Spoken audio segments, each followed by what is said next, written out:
इस वीडियो में मैं करवाने वाला हूं chapter number 7 English class 12 NIOS का रीडिंग विथ अंडरस्टैंडिंग। इस चैप्टर के अंदर है आपका अनसीन पैसेज, जो ना तो प्रोज का पार्ट है ना पोएट्री का पार्ट है, लेकिन एक अलग ही कॉम्प्रीहेंशन का पार्ट है और इससे क्वेश्चंस आते हैं। तो चलिए हम लोग स्टार्ट करते हैं इस अनसीन पैसेज को। और एक चीज़ और ध्यान में रखिएगा, NIOS की सबसे खास बात यह है कि जो पैसेज, जो कॉम्प्रीहेंशन, जो ग्रामर है वो पूरा का पूरा NIOS के बुक से आता है। तो चलिए देखते हैं हम लोग इसको, क्या है ये अनसीन पैसेज, क्या कह रहा है। ठीक है, chapter number 7 reading with understanding. Before examinations many students are under tremendous stress. तो एग्जामिनेशन स्टार्ट होने से पहले ये तो सबको पता है कि स्टूडेंट्स को बहुत स्ट्रेस हो जाता है। ट्रिमेंडस मतलब अधिक, ठीक है जी, भयानक स्ट्रेस, अधिक भयानक, ठीक, ह्यूज क्वांटिटी में स्ट्रेस हो जाता है। But it is not just the students who are stressed, teachers and parents too face the same situation. इनके खाली स्टूडेंट को ही स्ट्रेस होता है, टीचर और पेरेंट को नहीं होता है। तो उनको भी होता है, टीचर को भी होता है, पेरेंट को भी होता है। देखिए, पेरेंट्स को इसलिए होता है कि भैया हमारा बच्चा कैसा करेगा, क्या करेगा, अच्छा परफॉर्म कर पाएगा कि नहीं कर पाएगा, इसलिए स्ट्रेस होता है। और टीचर्स को इसलिए स्ट्रेस होता है कि भैया अगर अच्छा नहीं परफॉर्म कर पाया, रिजल्ट खराब हो जाएगा तो स्कूल का नाम खराब हो जाएगा, चाहे जिस कोचिंग में पढ़ रहा है उस कोचिंग का नाम खराब हो जाएगा। तो सबको स्ट्रेस होता है, टीचर को भी स्ट्रेस होता है। जैसे अब हमारे स्टूडेंट्स हैं, अब अच्छा नहीं लाते हैं तो हमको भी स्ट्रेस होता है, हम भी टेंशन में रहते हैं कि भैया अच्छा कैसे लाए, स्ट्रेस होता है। ठीक है, तो इसलिए हम आपके लिए मेहनत करते हैं। तो केवल स्टूडेंट्स को नहीं, पेरेंट्स को, टीचर्स को, सबको स्ट्रेस होता है। अब आता है कि भैया why do people get stressed. तो स्टूडेंट्स या लोगों को स्ट्रेस होता क्यों है? Adolescents are faced with the demands of their developmental task and that of a complex society. तो एडोलिसेंट है जो है, मतलब जो ना तो एडल्ट है ना चाइल्ड है, मतलब 10 से 19 साल के जो बच्चे हैं उनको क्या है कि उनको दो तरह की डिमांड फेस करनी पड़ती है। एक तो अपना डेवलपमेंटल टास्क मतलब चाइल्ड से एडल्ट की ओर जो बढ़ रहे हैं, एडोलिसेंट से एडल्ट की ओर जो बढ़ रहे हैं, तो उसमें क्या होता है कि एक अपनी पहचान, अपनी एक आइडेंटिटी, अपना एक इंडिपेंडेंस चाहिए, अपनी एक पहचान चाहिए। तो उस पहचान को, उस इंडिपेंडेंस को बनाने के लिए वो टास्क करते हैं। उस टास्क को बोलते हैं डेवलपमेंटल टास्क, जिससे कि एडोलिसेंट से हम एडल्ट की ओर बढ़ रहे हैं।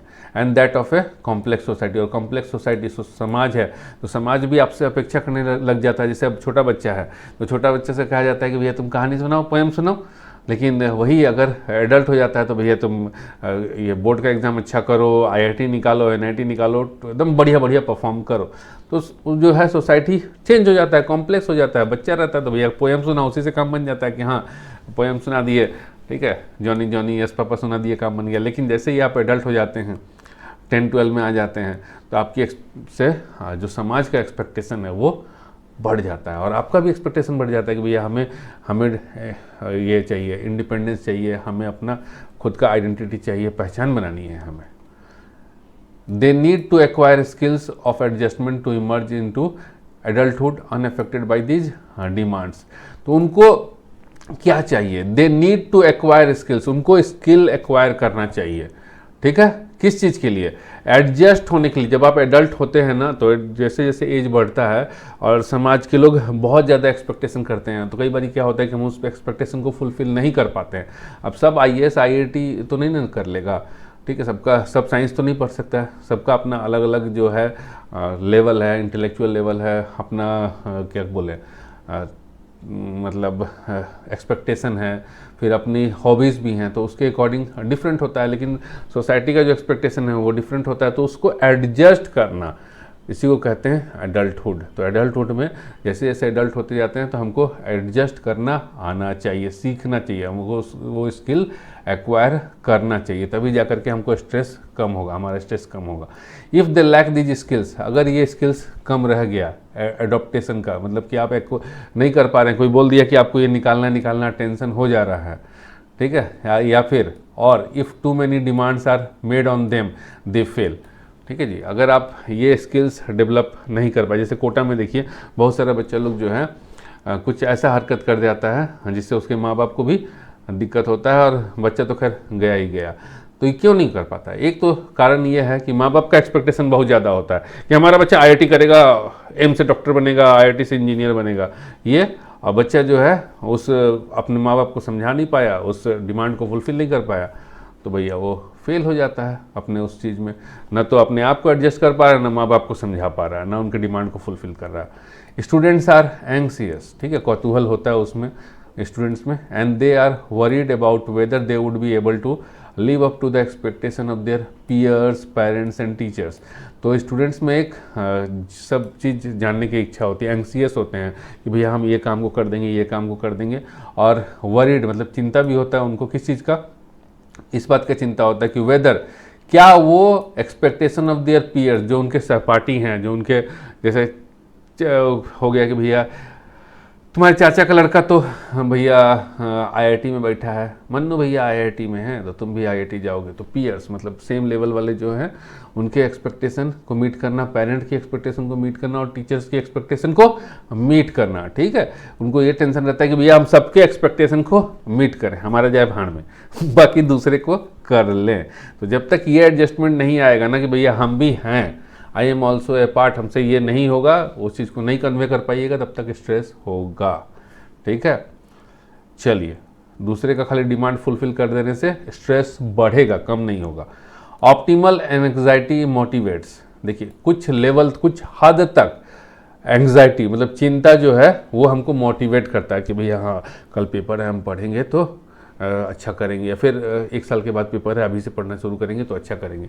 अब पूरा साल बर्बाद कर दिए, है ना, पूरा साल बर्बाद कर दिए, कल पेपर है, आज टेंशन हो रहा है, अल्ले बेटा उसी टेंशन में कुछ कर गुजरे, तो भाई ये जो है ये तो फालतू का एंग्जाइटी है ना। तो ऑप्टिमम लेवल मतलब कुछ टेंशन भी होना चाहिए, ऐसा है कि पेपर है ना देखा जाएगा, तो वो टेंशन ऐसा नहीं है कि भाई टेंशन नहीं होना भी अच्छा बात नहीं है, कुछ लेवल तक टेंशन होना चाहिए, ऑप्टिमम लेवल तक, मतलब कि जिससे आपको स्ट्रेस ना हो, जो आपको मोटिवेट करे, उसको बोलेंगे हम optimal anxiety.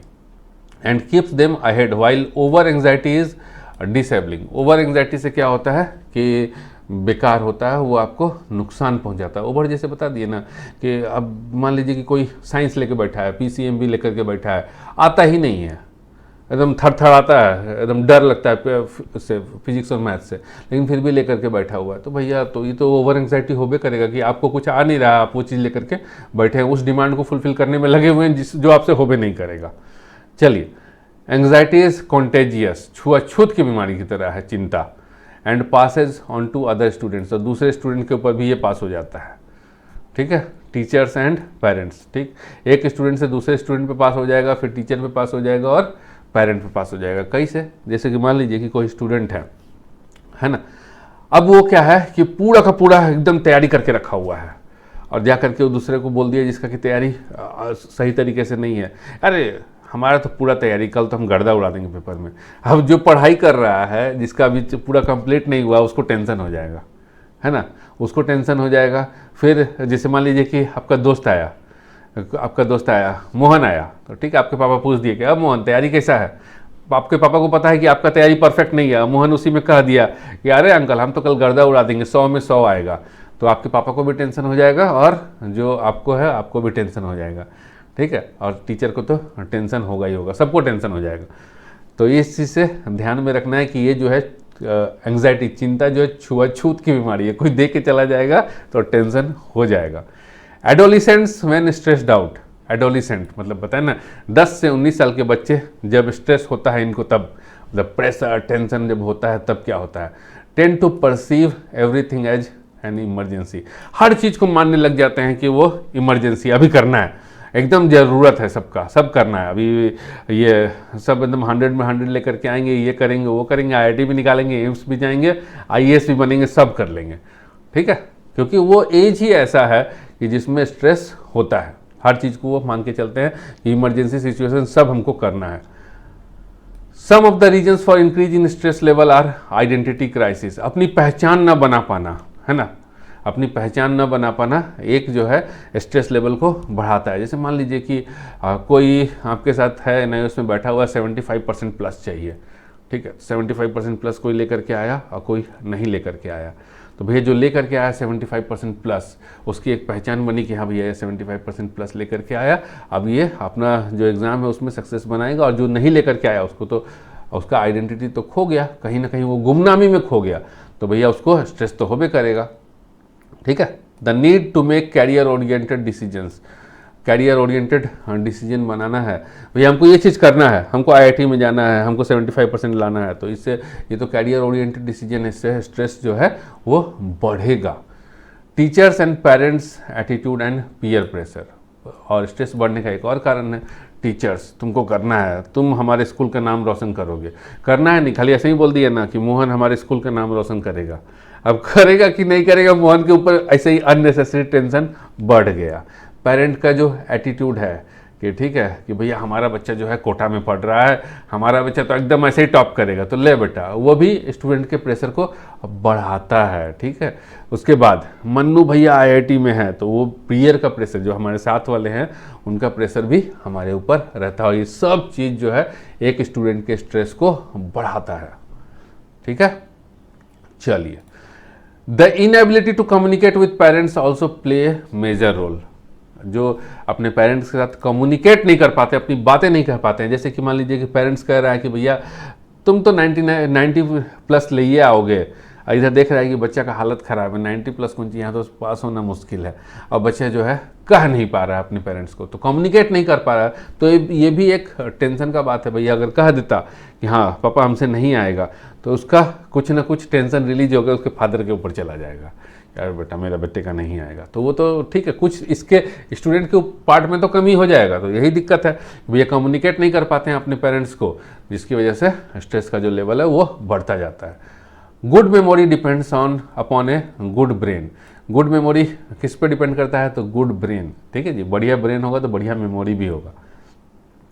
The brain needs a good supply of oxygen, और गुड मेमोरी के लिए गुड ब्रेन होना चाहिए, गुड ब्रेन के लिए ऑक्सीजन का सप्लाई प्रॉपर होना चाहिए खोपड़ी में, ब्रेन में, ग्लूकोज का सप्लाई प्रॉपर होना चाहिए, कैल्शियम फॉस्फोरस एंड आयरन का सप्लाई प्रॉपर होना चाहिए। तो देखिए हेल्दी ब्रेन के लिए क्या क्या चीज़ की ज़रूरत है, तो हेल्दी ब्रेन के लिए हमको good supply of oxygen, glucose, calcium phosphorus and iron की ज़रूरत है इसके according. So make sure you sit in A well ventilated place when studying, तो भैया ये श्योर कर लीजिए कि अंधेरे खोपड़ी मतलब अंधेरे खोपचे में बैठ करके मत पढ़ाई करिए, वेल वेंटिलेटेड स्पेस में प्लेस में बैठिए पढ़ने के लिए। उससे क्या होगा कि जो गुड सप्लाई ऑफ ऑक्सीजन आपके दिमाग में घुसते रहेगा, जो कि ब्रेन को अच्छा बनाएगा, मेमोरी को शार्प करेगा। Your diet should include milk, cheese, walnut, wheat germ, green leafy vegetables, ragi and dates. ठीक है जी, तो आपके खाने में क्या क्या होना चाहिए, तो दूध होना चाहिए, चीज़ होना चाहिए, वालनट अखरोट होना चाहिए, व्हीट जर्म, ये क्या होता है, तो ये देखिए व्हीट जर्म क्या होता है ना, जब आप गेहूं देखे होंगे तो गेहूं के ऊपर एक ब्राउन कलर का जो लेयर होता है उसको बोलते हैं व्हीट जर्म। तो जब आप वो खाइएगा, आटा खाइएगा, तो वो ये उसके साथ वो पिसता है, लेकिन जब मैदा खाते हैं ना तो उसको जो ब्राउन वाला कवर होता है उसको हटा दिया जाता है। इसलिए कहा जाता है कि मैदा इज़ नॉट हेल्दी, क्योंकि उसमें से हम लोग व्हीट का जो ब्राउन कवर है उसको हटा देते हैं, वो केवल अंदर का वाइट वाला पार्ट रहता है, तो वो भी खाना जरूरी है हेल्दी के लिए, इसलिए maida is not healthy. Green leafy vegetable, हरा हरा वेजिटेबल खाइए, पालक खाइए, बथुआ खाइए, सरसों का साग खाइए, है ना, रागी खाइए और डेट्स खजूर खाइए। ठीक है जी। Do not forget that breakfast is the brain food, तो ये भी मत भूलिए कि जो ब्रेकफास्ट है, सुबह का नाश्ता है, वो ब्रेन का फूड है। मतलब कि अगर सुबह का नाश्ता नहीं कर रहे हैं तो आप अपने शरीर को, आप अपने ब्रेन को नुकसान पहुंचा रहे हैं। हेल्दी ब्रेन के लिए ब्रेकफास्ट करना मस्ट है।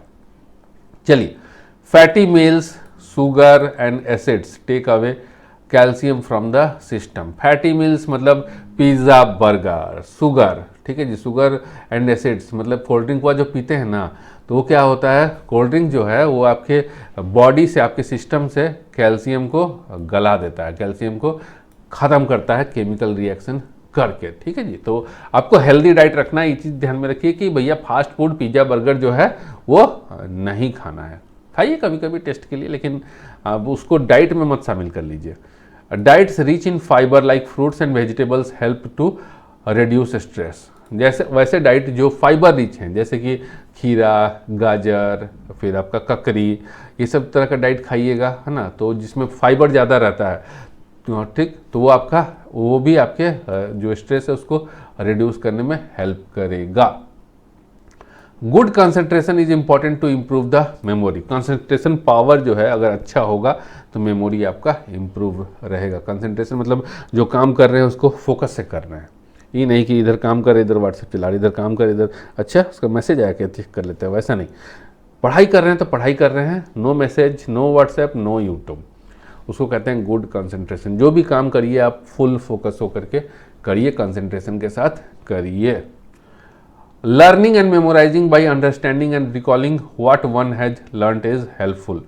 तो learning and memorising by understanding and recalling, देखिए पढ़ाई कैसे करना है और मेमोराइज कैसे करना है, ये है बाय अंडरस्टैंडिंग एंड रिकॉलिंग। पहले तो पढ़ना है, समझना है, उसके बाद उसको रिकॉल करना है कि हमने पढ़ा क्या था, ठीक है।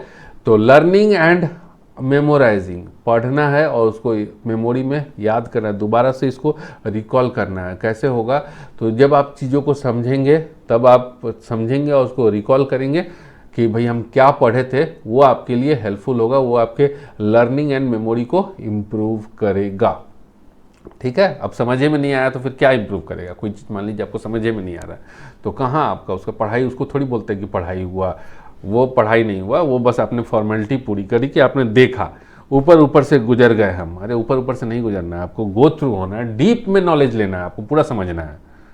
Organising and framing a local logical relationship is important.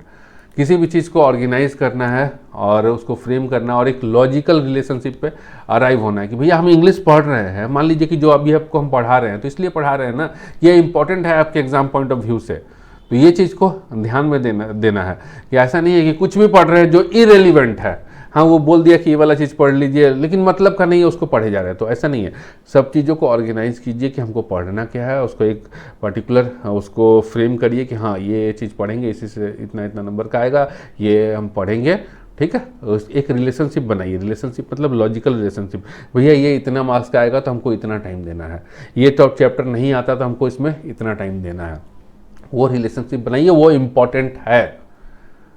Mastery not just of the content of the subject but also the process of answering is equally important. तो केवल कंटेंट को मास्टरी नहीं हासिल करना है, आपको क्या करना है कि आंसर कैसे करना है। खाली समझ गए, थ्योरी समझ में आ गया, अब आंसर कर ही नहीं पा रहे हैं तो उससे कोई फायदा नहीं होगा। जैसे मान लीजिए कि फिजिक्स पढ़ रहे हैं, पूरा का पूरा थ्योरी किए जा रहे हैं, लेकिन क्या है कि जब क्वेश्चन आंसर की बारी आई तो फिर हवा निकल गई, तो वैसा जो है उससे उस पढ़ाई से कोई फ़ायदा नहीं है। तो इसलिए कि थ्योरी में तो आप मास्टरी हासिल करबे कीजिए, साथ में जो उसका क्वेश्चन का आंसर है उसको आंसर करना भी उतना ही इम्पॉर्टेंट है, क्योंकि आंसर नहीं कर पाइएगा तो फिर उससे कोई सेंस ही नहीं बनता है। Anxiety and fear hamper recall and result in A mental block during examination. Examination के समय चिंता और भय क्या करता है, वो आपके रिकॉल मेमोरी को, जैसे कि कोई चीज़ हम पढ़ रखे हैं उसको रिकॉल वापस लाने की कोशिश कर रहे हैं, याद करने की कोशिश कर रहे हैं, उसको वो नुकसान पहुंचाता है, नहीं होने देता। अगर चिंता करिएगा ना तो जो चीज़ आप पढ़ के रखे हैं, जो आपके दिमाग में है, ब्रेन के अंदर है, वो चीज़ रिकॉल नहीं होगा, भूल जाते हैं हम लोग। Watching television for a long time could lower academic performance. बहुत समय तक टीवी देखिएगा तो आपका एकेडमिक परफॉर्मेंस तो खराब होबे करेगा। भैया पढ़ाई पर टाइम नहीं दीजिएगा तो एकेडमिक परफॉर्मेंस खराब होगा। बहुत ज़्यादा टीवी देखिएगा तो पढ़ाई पर टाइम कहाँ दे पाइएगा। It steals away the reading time. बहुत ज़्यादा टीवी देखना जो है हमारे रीडिंग टाइम को चुरा लेता है। भैया हमारे पास रीडिंग का टाइम है, उसी टाइम में से हम टीवी देख रहे हैं तो हम अपना जो रीडिंग का टाइम है उसको हम क्या कर दिए, स्टील अवे कर दिए, मतलब चोरी करके अपना हम टीवी देख रहे हैं उस टाइम में से, है ना। मान लीजिए हमको 6 घंटा पढ़ना है, 6 घंटा में से हम क्या है कि 6 घंटा पढ़ने के बाद 4 घंटा पढ़े, उसमें से हम 2 घंटा क्या किए, टीवी देख लिए उस टाइम को। तो भैया आपने रीडिंग टाइम जो 6 आवर्स था उसमें से 2 आवर्स का चोरी कर लिया, ठीक है, स्टील अवे कर लिया टीवी देखने के लिए। तो इसलिए कि भैया जो watching TV steals away your reading time. Time management is about self discipline. Time management जो है सेल्फ डिसिप्लिन को बताता है। अगर आप टाइम को मैनेज नहीं कर पा रहे हैं तो फिर आपके लिए परेशानी की बात है, ठीक है। आप में सेल्फ डिसिप्लिन नाम की चीज़ नहीं है। जो आपने रूटीन अपना टाइम टेबल बना रखा है, उस टाइम टेबल उस रूटीन को फॉलो नहीं कर रहे हैं तो आप टाइम मैनेजमेंट नहीं कर रहे हैं, और आप टाइम मैनेजमेंट नहीं कर रहे हैं तो आप सेल्फ डिसिप्लिन्ड नहीं हैं। Time must be manage between filled and Anfield time. अब 2 टाइप का टाइम हो गया, एक तो फील्ड टाइम, दूसरा हो गया अनफिल्ड टाइम। अब समझते हैं कि ये दोनों होता क्या है। Field time is the time spent sleeping, bathing, eating, dressing and attending school. तो ये वो टाइम है, फील्ड टाइम, जिसको आप मतलब जो कंपलसरी पार्ट है, भैया ये हो भी करेगा, ये डेली रूटीन है, इतना टाइम हमारा खर्च हो जाएगा किस चीज़ में, तो हमारा सोने में जाएगा, नहाने में जाएगा, रोज़ नहाएंगे ना जी, गंदा थोड़े रहेंगे, खाना खाइबे करेंगे उसमें भी टाइम लगेगा, ड्रेस पहनबे करेंगे उसमें भी टाइम लगेगा, स्कूल भी जाएंगे उसमें भी टाइम लगेगा। तो इस टाइम को हमने कहा कि फील्ड टाइम। और अनफिल्ड टाइम क्या होता है, जो टाइम हमारे पास बचा, बाकी इन सब कामों से जो टाइम बचा, दैट इज अनफिल्ड टाइम। तो कह रहा है a student has 10 hours of unfilled time, एक स्टूडेंट के पास 10 घंटे का अनफिल्ड टाइम होता है। How best is student going to utilise this, इस अनफिल्ड टाइम को स्टूडेंट कैसे बेस्ट यूटिलाइज करेगा। Make a time table for the 10 hours. तो कह रहा है कि भैया अगर इस टाइम को, अनफिल्ड टाइम को बेस्ट यूटिलाइज करना है तो उस 10 घंटे का टाइम टेबल बनाइए, उस टाइम टेबल को, उस टाइम को मैनेज कीजिए और सेल्फ डिसिप्लिन रहिए। 7 to 8 hours of sleep is necessary for optimal physical rest and brain functioning. देखिए 7 से 8 घंटा सोना भी है, कंपलसरी है। अगर नहीं सोइएगा ना तो ये जो ब्रेन है ना वो एक तो बॉडी को रेस्ट नहीं मिलेगा, दूसरा जो है ब्रेन का फंक्शनिंग गड़बड़ा जाएगा, है ना जी, दिमाग भारी भारी लगेगा, काम ही नहीं कर पाइए, कुछ समझ में नहीं आएगा, पढ़ाई कर रहे समझ में नहीं आ रहा। तो इसलिए 7 से 8 घंटे का स्लीप मस्ट है। अब positive thought is the seed of A positive result. Positive thought जो है दिमाग में, पॉजिटिव थॉट कब आता है, जब हम पॉजिटिव रिजल्ट के लिए सोचते हैं, है ना। तो पॉजिटिव रिजल्ट हमारा कब होगा, जब हमारा थॉट जो है पॉजिटिव होगा। वही कह रहा है कि पॉजिटिव रिजल्ट जो है, पॉजिटिव थॉट जो है वो क्या है, seed of A positive result. Positive result का बीज क्या है, पॉजिटिव थॉट है। ऑलवेज फील पॉजिटिव, हमेशा पॉजिटिव सोचिए, निगेटिव तो सोच में मत कीजिए, है ना जी। अब पॉजिटिव में दो चीज आता है कि ओवर मत सोचिए, या भैया अभी तक हम कुछ नहीं पढ़े, कल एग्जाम में 100 में 100 लेके आएंगे, this is over, this is not positive thinking, ठीक है जी। ये आप ओवर सोच रहे हैं, इससे स्ट्रेस होगा और कुछ नहीं होगा। This will help to lessen stress, positive thought से स्ट्रेस कम होगा। हाँ, कल एग्जाम है, आज तक हमने पढ़ा नहीं है, तो अब इतना पढ़ लें कि हमारा 33% आ जाए, हम पास हो जाएं, that is a positive thought. और उसके लिए फिर आप टाइम बनाइए और उस टाइम को मैनेज कीजिए और फिर 33% या 35% लेकर के पास हो जाइए, तो दैट इज पॉजिटिव थॉट। अब कल एग्जाम है, आज किताब खोले, हम 100 में 100 ले आएंगे, दिस इज पॉजिटिव थॉट नहीं, ये आपको स्ट्रेस देगा। If a student has symptoms of anxiety and depression, अगर किसी स्टूडेंट को चिंता और डिप्रेशन, ठीक है जी, इस तरह का सिम्टम्स दिखे तो क्या करना चाहिए, सीक मेडिकल हेल्प इमीडिएटली, तुरंत डॉक्टरी सलाह लीजिए, ठीक है जी। क्योंकि अगर ऑप्टिमल लेवल से ज़्यादा हो रहा है, टेंशन हो रहा है, डिप्रेशन हो रहा है, तो फिर भाई डॉक्टरी सलाह लीजिए। तो ये देखिए, ये इसका समरी रहा, ये तो हमने आपको पूरा डिटेल में एक्सप्लेन कर दिया। तो भैया समरी आप इसको, ये आपके लिए आप देख लीजिएगा। फिर important points from the chapter, सारा चीज़ हम डिस्कस कर दिए हैं, वही सब पॉइंट्स यहाँ पर लिखा हुआ है, एक बार देख लीजिएगा, गो थ्रू हो लीजिएगा। Important words from the chapter, अब बता दिए, anxiety, a feeling of worry और कंसर्न, चिंता फिक्र। ऑप्टिमल, मोस्ट फेवरेबल, जो हमारे काम का है, ठीक है। ऑप्टिमल स्ट्रेस, मतलब उतना ही चिंता जितना जो हमारे काम का है, जो हमको नुकसान ना पहुंचाए। Adolescent, children between 10 to 19 years of age, 10 से 19 साल के बच्चे, दिस आर एडोलिसेंट। ब्रिस्क, मतलब एक्टिव या इनर्जेटिक। चलिए अब क्वेश्चंस देखते हैं, इन टेक्स्ट क्वेश्चंस 7.1 का एक्सरसाइज का है। Say whether the following statements are true और false, correct the false statement. तो हमें बताना है कि जो स्टेटमेंट दिया गया है वो ट्रू है कि फॉल्स है, और अगर फॉल्स है तो उसको करेक्ट करिए। आइए, only students gate stressed before examination, क्या एग्जामिनेशन से पहले केवल स्टूडेंट को स्ट्रेस होता है, ना जी ना, ये स्टेटमेंट फॉल्स है। तीनों को होता है, स्टूडेंट को भी होता है, पेरेंट को भी होता है, टीचर को भी होता है, ठीक है। तो ये हो गया हमारा, ये स्टेटमेंट हो गया false. The correct statement should be student, teachers and parents are stressed, तीनों को स्ट्रेस होता है, ठीक। Failure to cope with developmental task is one of the sources of stress for adolescent. तो अपना जो डेवलपमेंटल टास्क है, एडल्टहुड की ओर बढ़ रहे हैं और जो अपनी पहचान नहीं बना पा रहे हैं, अपनी आइडेंटिटी नहीं बना पा रहे हैं, अपना इंडिपेंडेंस नहीं ले पा रहे हैं, तो भैया ये डेवलपमेंटल टास्क है और ये नहीं कर पा रहे हैं, इसको कोप नहीं कर पा रहे हैं, तो स्ट्रेस होगा। तो बिल्कुल सही है, ये जो है failure to cope with the developmental task is one of the sources of stress for adolescence, ये ट्रू है। A person should lead a totally stress free life. Life totally stress free हो ही नहीं सकता है भैया, एक ऑप्टिमल लेवल ऑफ स्ट्रेस तो चाहिए ही अगर आपको मोटिवेटेड रहना है, कुछ काम करना है। चिंता तो होना चाहिए ना कि भैया हमको ये काम करना है, चिंता नहीं है ना, तो मनमौजी उधर बैठे हुए, काम है उधर जाकर के बैठे हुए हैं, तो भैया स्ट्रेस फ्री लाइफ नहीं हो सकता है, कभी भी नहीं होगा। ठीक है, किसी का भी स्ट्रेस फ्री लाइफ नहीं हो सकता। ये स्टेटमेंट हमारा फॉल्स हो गया, तो करेक्ट स्टेटमेंट क्या होगा? The correct statement should B life can never be totally stress free. Life जो है कभी भी टोटली स्ट्रेस फ्री नहीं हो सकता है। D, you can reduce stress by sharing your feelings with parents and friends. हाँ जी, अपनी टेंशन की बात जो है अपने पेरेंट्स और फ्रेंड्स को बताएंगे तो हमारा जो टेंशन, जो हमारा स्ट्रेस जो है वो कम होगा। ठीक है जी। अब मान लीजिए कि तैयारी पूरा नहीं है, केवल आपके पापा सोच रहे हैं क्या गर्दा उड़ा देगा बेटा, ठीक है, तो उधर पापा एकदम रिलैक्स हैं, आपको टेंशन है। जैसे ही आप ये बोल दीजिएगा कि पापा ऐसा है कि हमारी तैयारी परफेक्ट नहीं है और 75% तो हम नहीं ला पाएंगे, तो आपका टेंशन कम होकर के फादर अब टेंशन लेने लग जाएंगे। तो इसीलिए जब आप शेयर कीजिएगा ना तो पेरेंट्स के साथ, फ्रेंड्स के साथ, तो आपका टेंशन कम होगा। ठीक है। ई, तो ये स्टेटमेंट हमारा करेक्ट है। E, adopting good study habits can help reduce examination fever. बिल्कुल सही बात है भैया, अगर अच्छा स्टडी हैबिट रखिएगा, टाइम मैनेजमेंट करिएगा, सेल्फ डिसिप्लिन रहिएगा, तो आपके एग्जामिनेशन फीवर को ये जो है क्या करेगा? रिड्यूस करेगा, है ना जी। एग्जामिनेशन का बुखार, एग्जामिनेशन आते ही बुखार लग गया तो उसको जो है ये रिड्यूस करेगा। बुखार लग जाना मतलब फीवर हो जाना ऐसा नहीं है, टेंशन स्ट्रेस हो जाना। ठीक है, कई लोगों को बुखार लग भी जाता है, तो सबको ये कम करेगा। ठीक है, जो लग गया बुखार उसको भी कम करेगा, जो टेंशन स्ट्रेस हो रहा है उसको भी कम करेगा। कौन सा चीज़? Good study habit. ठीक है, ट्रू है। Question number 2, read the passage again and fill in the blanks with the most appropriate word. अब कह रहा है कि पैसेज को दोबारा पढ़िए और फिल इन द ब्लैंक्स करिए with the most appropriate word. तो अभी हम लोगों ने एक बार पढ़ लिया है, जहाँ जरूरत लगेगी फिर दोबारा पढ़ लेंगे, कोई दिक्कत नहीं है।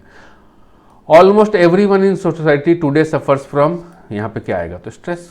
हर कोई स्ट्रेस से ग्रसित है। ठीक है जी, थोड़ा हो या अधिक हो, लेकिन हर किसी को स्ट्रेस है। स्ट्रेस फ्री आदमी नहीं हो सकता है।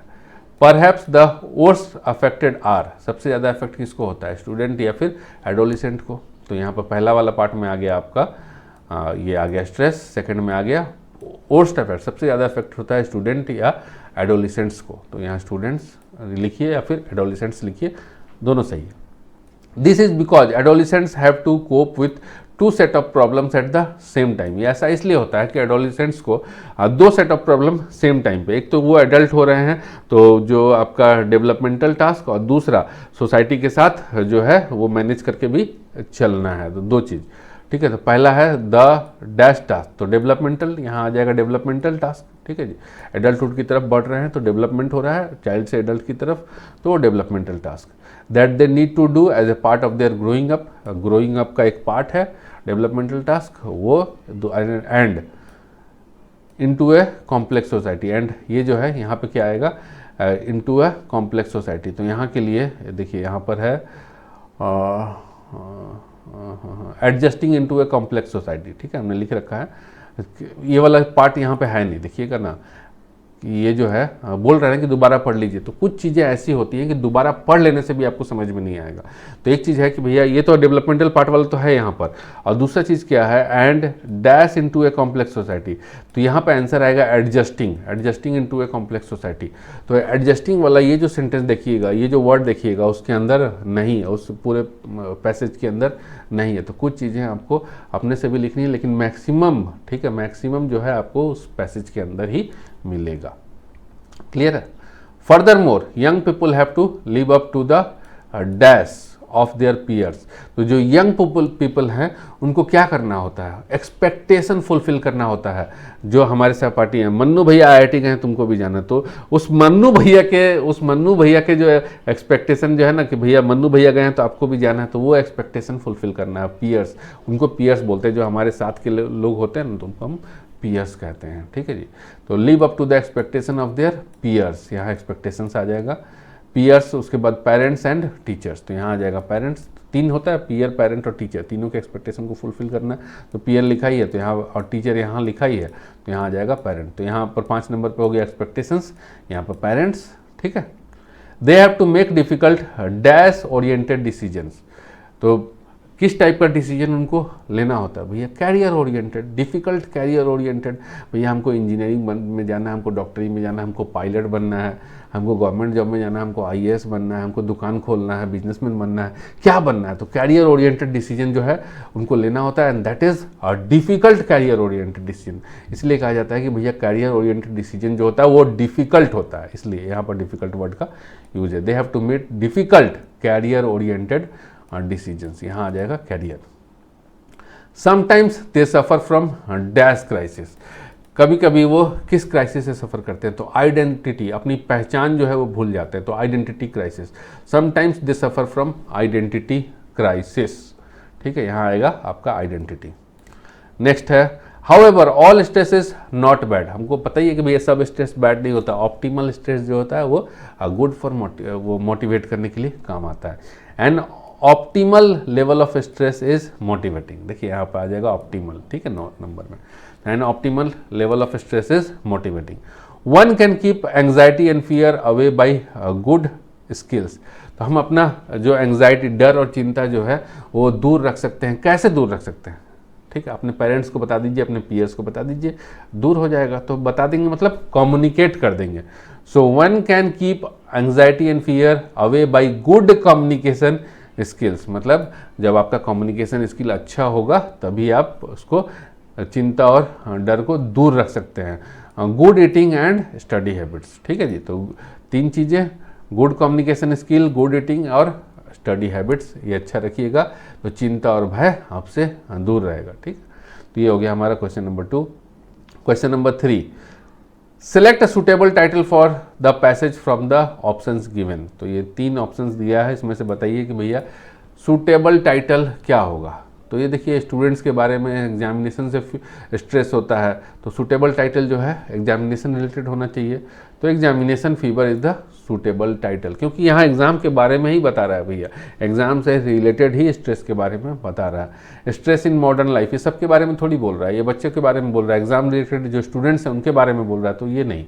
टुडेज यूथ, ये टुडेज यूथ के बारे में भी नहीं बोल रहा है, ये today's youth in relation to क्या, एग्जामिनेशन जो स्ट्रेस होता है उसके बारे में बात कर रहा है, ठीक है। तो एग्जामिनेशन फीवर, बुखार लग गया तो भैया स्ट्रेस हो रहा है ना, तो ये जो हमारा सुटेबल टाइटल होगा। इसके बाद देखिए इवेल्युएट योरसेल्फ। तो ये सब जो क्वेश्चंस है, ये है 3 क्वेश्चंस, इनका आंसर हम ऑलरेडी यहाँ पर दे दिए हैं, आप इनको देख करके तैयारी कर सकते हैं। PDF आपको वहाँ पर ऐप के अंदर रहेगा, तो PDF से देख करके इसको तैयारी कर लीजिए। और जो भी हमने आपको पढ़ाया है इसको, ठीक है, एक तो आपको हमने पूरा का पूरा एक्सप्लेन कर दिया, दूसरा चीज़ है कि आप ये समरी एक बार देख लीजिएगा, जो हम पढ़ाए हैं उसी का ये समरी है, और important point from the chapter जो हमने आपको लाइन बाय लाइन बताया उसका ये इंपॉर्टेंट पॉइंट है, और बाकी ये सारा चीज़ तो हम करा ही दिए हैं, ठीक है। तो चलिए इसका तैयारी परफेक्ट रखिए, मिलते हैं हम लोग नेक्स्ट वीडियो में।